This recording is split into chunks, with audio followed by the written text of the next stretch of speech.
Bonjour à tous. Aujourd'hui, je vais vous passer un extrait où Daniel Conversano atomise cette grosse merde d'Astellino. Et je ne vais pas vous mentir, c'est un extrait qui fait plaisir. Je vais partager avec vous cet extrait et réagir à ce qu'il dit. Et vous allez voir, c'est aussi parlant par rapport à mon expérience avec notamment ces trolls, les trolls de l'UPR, les fans de notre cher François, qui sont des fraudes intellectuelles, tous. Ben, nous allons réagir à ce qu'a dit Conversano. Encore une fois, j'approuve ce qu'il va dire. Voilà, tout simplement.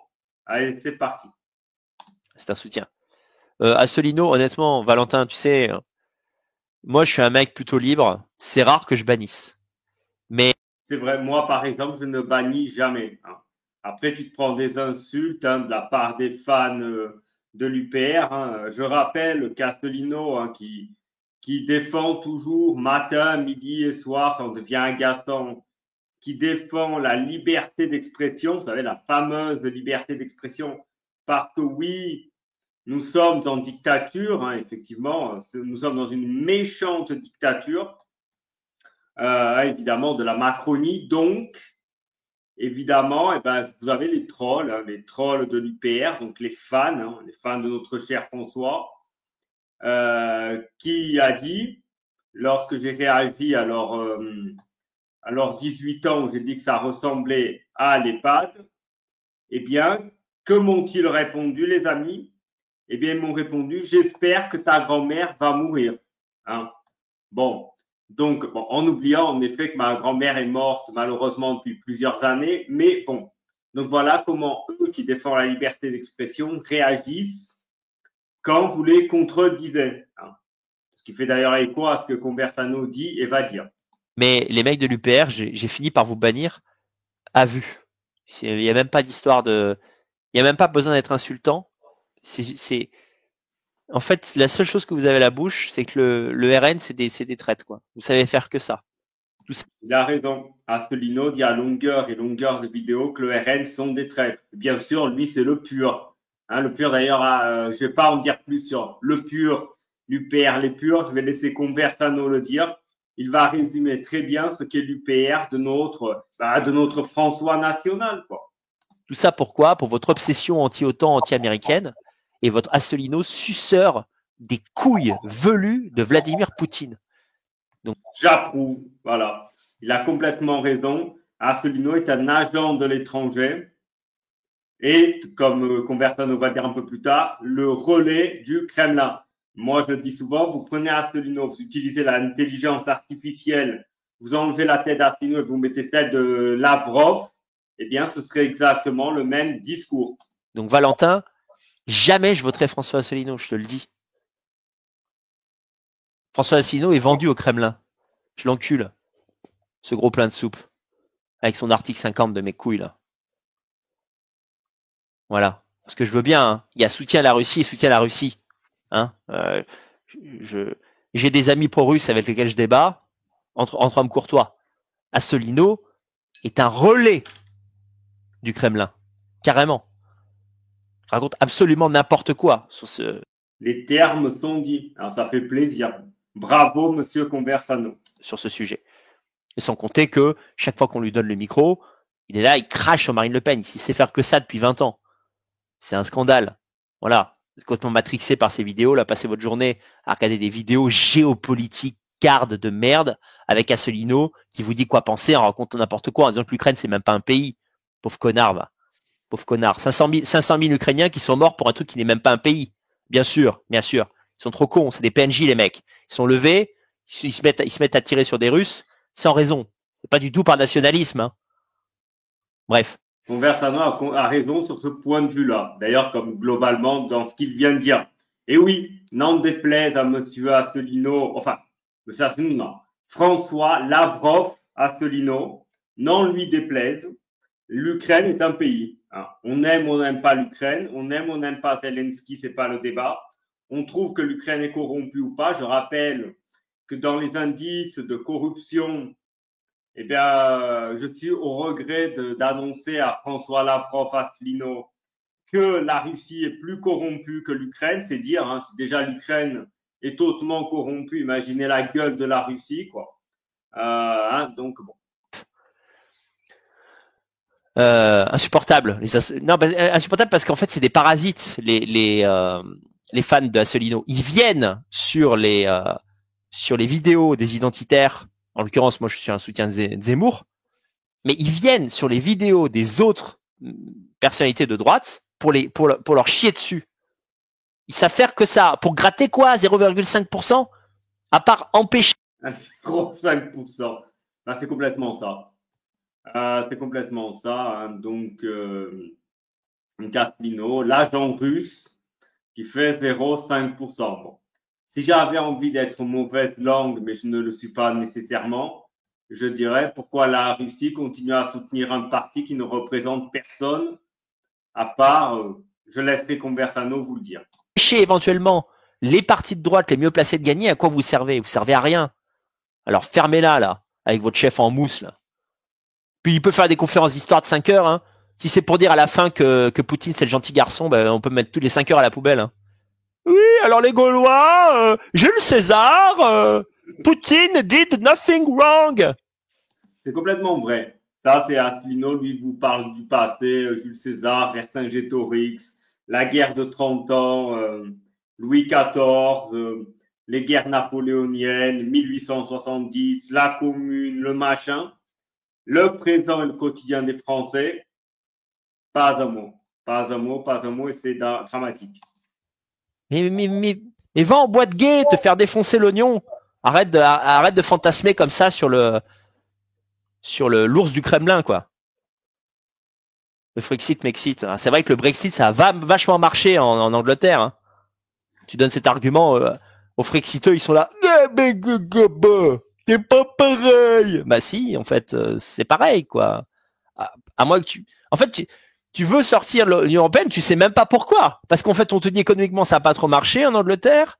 Bon, ils ont encore plus d'immigrés.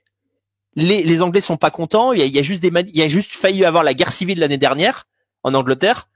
Ça a vachement marché le Brexit. Hein. Ouais, mais ça va pas être pareil le Frexit. Ça va être Frexiteux quoi, taré quoi. Ce qu'il dit est vrai.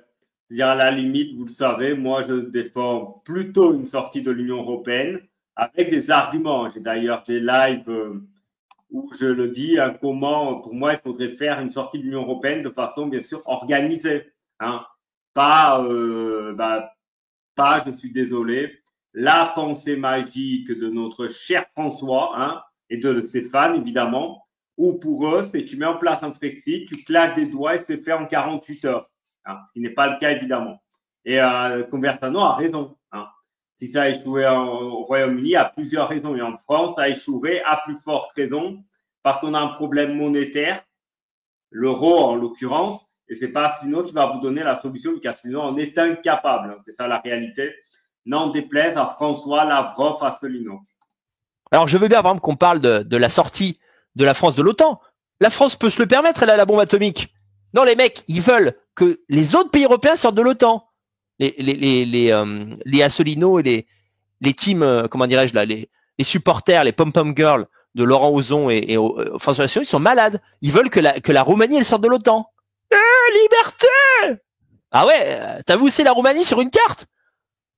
Tu sais ce qui est arrivé au dernier pays qui était pas dans l'OTAN et qui était pas loin de la Russie? Il s'est fait envahir.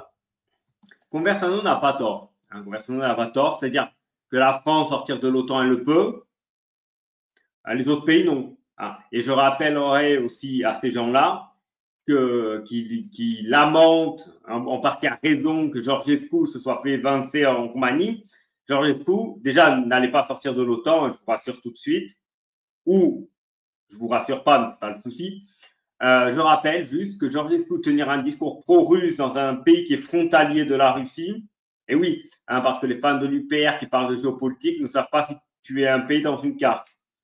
Bah oui, quand tu tiens un discours pro-russe dans un pays qui est frontalier à la Russie et qui a été sous la coupe de l'Union soviétique pendant la deuxième partie du XXe siècle, compliqué de tenir un autre discours, compliqué.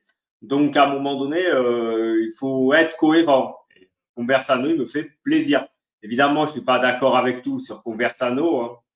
Voilà, ça, c'est pas le débat. On a le droit de trouver une position juste de quelqu'un sans être d'accord à 100% sur tout ce qu'il raconte. Mais là, pour le coup, il a complètement raison. Pourquoi? Parce qu'il n'était pas dans l'OTAN, précisément. Et c'est pour ça qu'il voulait rentrer dans l'OTAN. T'as pas compris, en fait. C'est pas le grand méchant plan. Tous les pays, comme ça, rentrent dans l'OTAN pour attaquer la Russie. Non, non, non. En fait, c'est le contraire. Tu vois, regarde. T'as vu le truc comme ça? En fait, c'était comme ça. En fait, l'Ukraine, elle a supplié de rentrer dans l'OTAN parce qu'elle a senti qu'elle allait se faire attaquer par la Russie. Et qu'est-ce qui s'est passé? Pour les terres rares, encore une fois, hein, c'est pas la connerie que vous sort François Lavrov Asselineau de la dénazification de l'Ukraine, ce qui est un mythe complètement faux. En réalité, ça a été pour la raison qui est mentionnée. Hein. Surtout, ça a été défensif pour éviter de se faire envahir. Pourquoi les Pays-Bas ont couru vers l'OTAN. Je rappelle que les Pays-Bas ont été envahis par la Russie en 1940. C'est passé, comme elle n'était pas dans l'OTAN, c'est fait attaquer par la Russie. Et les mecs, depuis la France, depuis le bois de Boulogne, entre deux passes avec des travelots, ils sont là. Oui. Bravo, Conversano, bravo. Très bien vu.